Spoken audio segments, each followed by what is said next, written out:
out of nowhere, Axon and the other uh, Toa and Nuva, they just decide to show up at the last minute, congratulating everyone and say, hey, you did a great job, even though the Toa and Nika feel like they failed because they didn't really get the Mask of Life. But Axon sort of says that it's sort of like the first part of their journey, there's still more, and that they must now go on. Now, first the Nika asks the Nuva why they're not doing anything, and then that's when Talhu says that waking up the Great Spirit is their job, whereas the Anika's job is to bring him back to life. So while they do that, they're gonna go do some other stuff, and yeah, that's pretty much it. So then, you know, Tahu asks after the Anika leave, uh, Axon, uh, Tahu asks Axon, think they'll be okay, and Axon says no, but they'll be lucky if they do. And he says that some things, though, will not be the same for them going down there.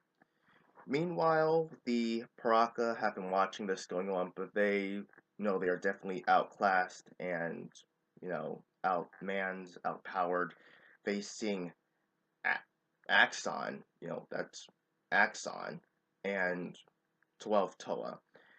Now, don't forget that the second team, sort of stood a chance and beat them, somewhat.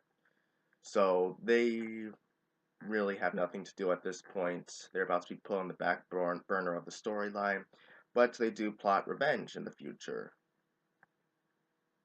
So yeah, that's pretty much that. So while the Toa are going to go down into the pit, that's when we truly start the next part of this lovely Ignition saga, the Sea of Darkness. Now, for the sake of time and actually being able to get through uh, this entire timeline, because we've covered so much ground, but look at this. This is like around here. Wait, no, that's too far. Like, we're somewhere around. Oh, wait, never mind. I got that wrong. We're like around here.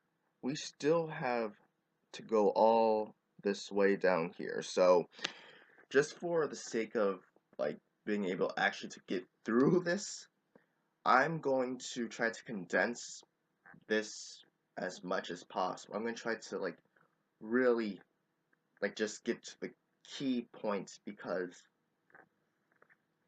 this will truly take an entire lifetime just to get through this and understand. So please forgive me if I really cut out a lot of stuff. I'm trying to make sure that, you still understand what's going on, but I want you actually to get through the whole timeline and not wonder, geez, when is this over? This is like Naruto One Piece stuff going on here. And I completely understand that. I mean, Bionicle was running for 10 plus years, so that's easily understandable. Like I said, it was continuing on. It wasn't just like, we've got a break here. No, it was just going for over 10 years. So we skip down to the city underneath the sea, Mari Nui. People there are struggling because there's no oxygen and there are sea monsters attacking them. They do have an hour known as the safe hour where they can go out and collect like air bubbles from seaweed and stuff.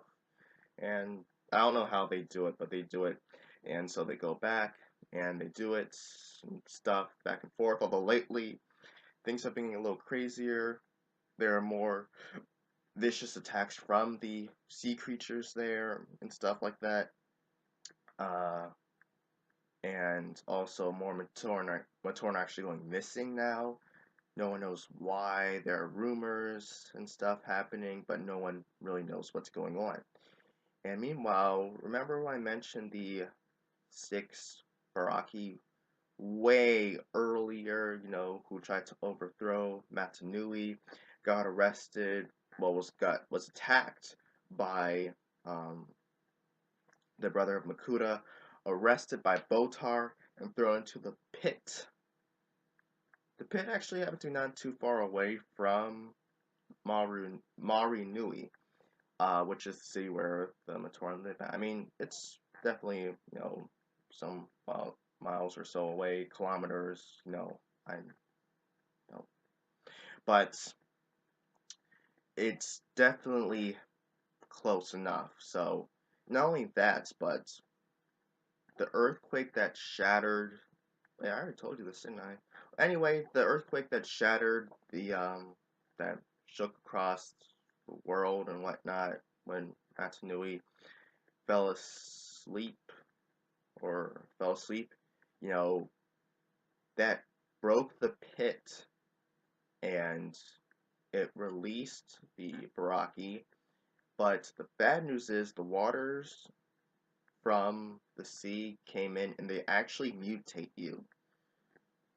And if they don't, and the good news about the mutation is you will be able to adapt to underwater life. Although you can't go back to being a surface dweller, as Aquaman would probably put it, because you can now only breathe the water and stuff like that. So you're sort of like a fish. Bad news is for the Braki, at least, I mean, I'm not going to spoil that part yet, but it made them freaks and monsters now. So, you know, good news though, Hydraxin died. Well, I mean, for them it was good news. That's something which I always wondered at first though, because, like I said, this came out of order, I mean, like in a chronological sense. You have Axon and Hydraxon.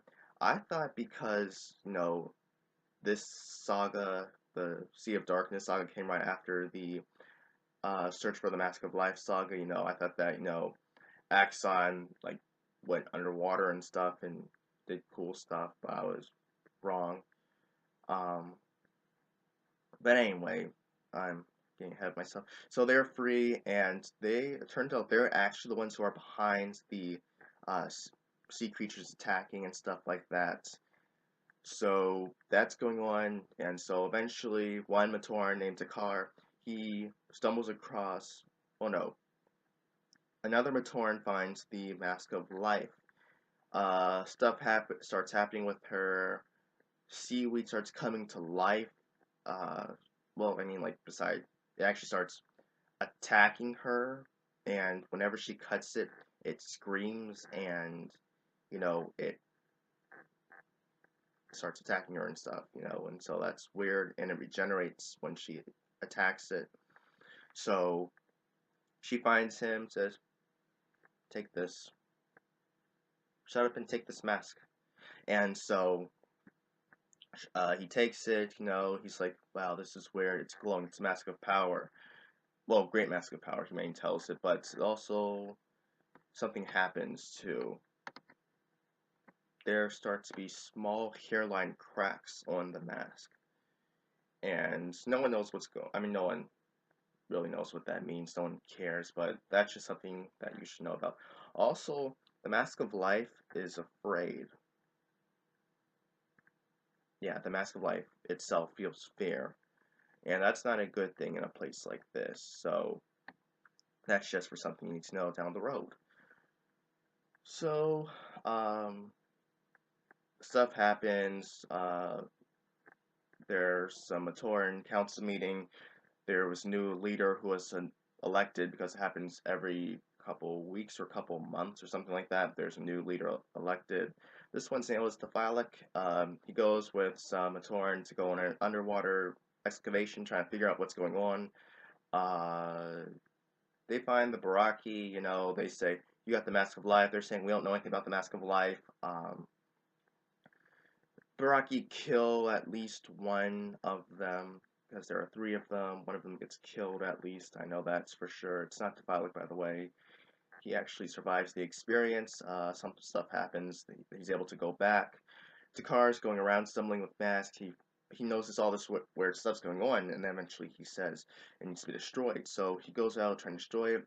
And then all the Baraki figure out that he has it, so they're going to go in get it from him. Uh, he has the mask and he's going to destroy it, but then something happens. I can't remember what happens. Either he gets hit with like no, I remember. He gets blinded by the mask, I think. No, it's even worse. I'm sorry, I was wrong.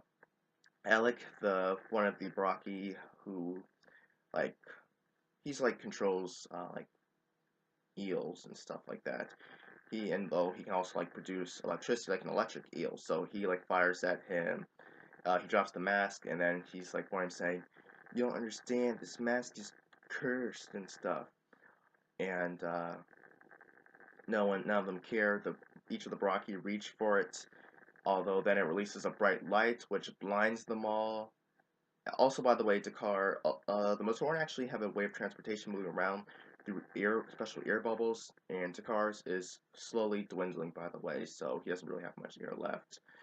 And it transforms him, and meanwhile, there are 6 Toa Inika in a special cord that goes down to the sea, and they get transformed by it too. Now that's all I'm going to say for now. I'm going to continue next episode, I should say. Although I hope to have a special bonus video for you all today. Hopefully I'll have that ready for you, but, well, I mean, if it is, it will be available in the description box. So just click on that and you get to see it. So, like, comment, and subscribe. I am Xeracon, signing off.